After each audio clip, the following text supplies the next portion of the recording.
Hi అండి. ఈరోజు ఈ వీడియోలో ఒకే సైజు బ్లౌజులు ఎక్కువ ఒక 5, 6 ఇచ్చారనుకోండి, అవి ఎలా కట్ చేయాలో చూపిస్తాను చూడండి. ఇవన్నీ చూసారు కదా, మొత్తం బ్లౌజులన్నీ ఎలా కట్ చేయాలో సింపుల్ టిప్స్తో చూపిస్తాను చూడండి. మొత్తం కట్ చేశాక ఈ విధంగా వస్తుంది. వీడియో నచ్చితే లైక్ చేయండి, షేర్ చేయండి, సబ్స్క్రైబ్ చేయండి. చూడండి, ఇందాక చూపించాను వీడియోలో అది లైనింగ్లు అండి. ఇవి ఒరిజినల్ క్లాత్లు. ఒరిజినల్ క్లాత్లు అయితే ఇప్పుడు అన్నీ కలిపి కట్ చేయట్లేదండి, ఓన్లీ లైనింగ్ క్లాత్లే కట్ చేసుకుంటున్నాము. ఇగోండి ఈ బ్లౌజ్తో మొత్తము 5, 6 బ్లౌజులు అండి. ఈ ఒకే బ్లౌజ్ కాబట్టి అన్నీ ఒకేసారి కట్ చేసి పక్కన పెట్టుకోవచ్చండి. ఇదైతే కొంచెం ఈజీగా ఉంటుంది. ఇగోండి లైనింగ్లో నీట్గా పరుచుకొని ఫోల్డింగ్ అనేది మన వైపు ఉంచుకొని ఆపోజిట్ కారస్ ఉంచుకోవాలండి. ఒకదాని మీద ఒకటి వేసుకోవాలి నీట్గా, హెచ్చు తగ్గులు లేకుండా. అది మాత్రం జాగ్రత్త చూసుకోవాలండి. చిన్నదైనా లోపలికి పోకుండా నీట్గా సర్ది పెట్టుకోవాలండి. ఇదిగోండి మొత్తం ఈ విధంగా చూసారు కదా, ఈ బ్లౌజులు ఈ విధంగా నీట్గా పెట్టేసుకోవాలండి. కాకపోతే అన్నీ ఒకేసారి కట్ చేసినప్పుడు క్లాత్లు అయితే చూసుకోవాలండి. ఒకటి పైకి ఒకటి లోపలికి అలా పోకుండా ఉండాలి.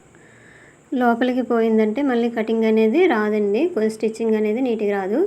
ఇదిగోండి ముందుగా అయితే మనం బ్లౌజ్ ఒకటి మెజర్మెంట్స్తో సహా కట్ చేసుకోవాలండి.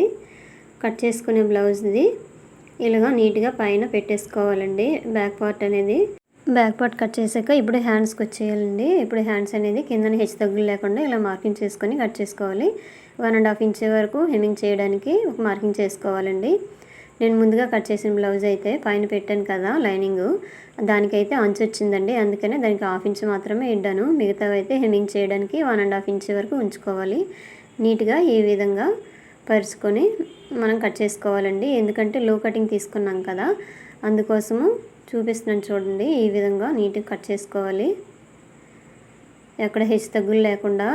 ఎక్కువ క్లాతులు కదండి, కొంచెం గట్టిగా ఉంటుంది, చూసుకొని కట్ చేయాలండి. తర్వాత సేమ్ ఇవన్నీ ఫ్రంట్ పార్ట్ ఈ విధంగా పరుచుకొని పెట్టేసుకొని అన్ని క్లాతులు కరెక్ట్ ఉన్నాయో లేదని ఒకసారి చెక్ చేసుకొని కట్ చేసుకోవాలండి. కాకపోతే ఎక్కువ బ్లౌజులు కట్ చేసేటప్పుడు చాలా జాగ్రత్తలు పాటించాలండి, ఎందుకంటే హెచ్చు తగ్గులు రాకుండా ఉండాలంటే. ఇలాగైతే టైం సేవ్ అవుతుందండి. ఒక్కొక్కటి బ్లౌజ్ కట్ చేసే కంటే ఇలాగైతే ఫుల్ మెజర్మెంట్స్తో ఒకేసారి కట్ చేసుకొని ఒక బ్లౌజ్ కట్ చేసుకొని ఆ బ్లౌజ్ని మిగతా కట్ చేసింది మిగిలిన లైనింగ్ క్లాత్లు ఉంటాయి కదండి, వాటి మీద పెట్టేసి నీట్గా అయితే కట్ చేసుకోవాలండి. కత్తెర అనేది కొంచెము గట్టిగా తెగుతుంది, చూసుకొని అయితే కట్ చేసుకోవాలండి. ఈ విధంగా కట్ చేసుకుంటే, ఈ విధంగా ఒకే సైజు బ్లౌజులన్నీ ఒకేసారి కట్ చేసుకుంటే మనకు టైం అనేది సేవ్ అయిద్దండి.